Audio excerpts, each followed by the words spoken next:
3、锥度洗刀的磨削。在砂轮座的侧面装上导向顶针座，按锥度洗刀所需后角，选择合适的角度。选取原则是用1/2大径加小径为直径去查随机参数值。例如，洗刀大径为30毫米，小径为14毫米，就使用30加14除以2等于22毫米去查参数表为9度。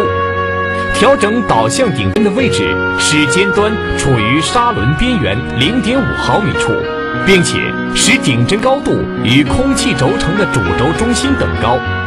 根据洗刀的锥度数，把空气轴承置于锥度半角的位置处锁紧。例如，洗刀的锥度为20度，则把空气轴承固定在10度处，同时转动 YX 轴的径给手轮，使洗刀前端靠近导向顶针，轻轻压下空气轴承的退刀手柄，使导向顶针导入锥度洗刀的螺旋槽内，并使洗刀始终处于复位弹簧压力接触状态。顺时针旋转 X 轴径给手轮，使砂轮与锥度洗刀接触，然后一手扶着拉杆，并轻轻右旋用力，始终保持洗刀与顶针接触。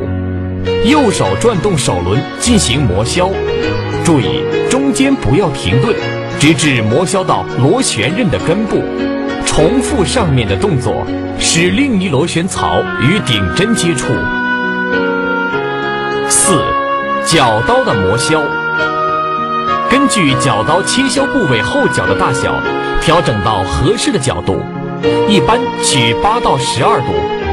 松开螺母，按照角刀切削部位锥度的大小，调整好空气轴承的位置，然后锁紧。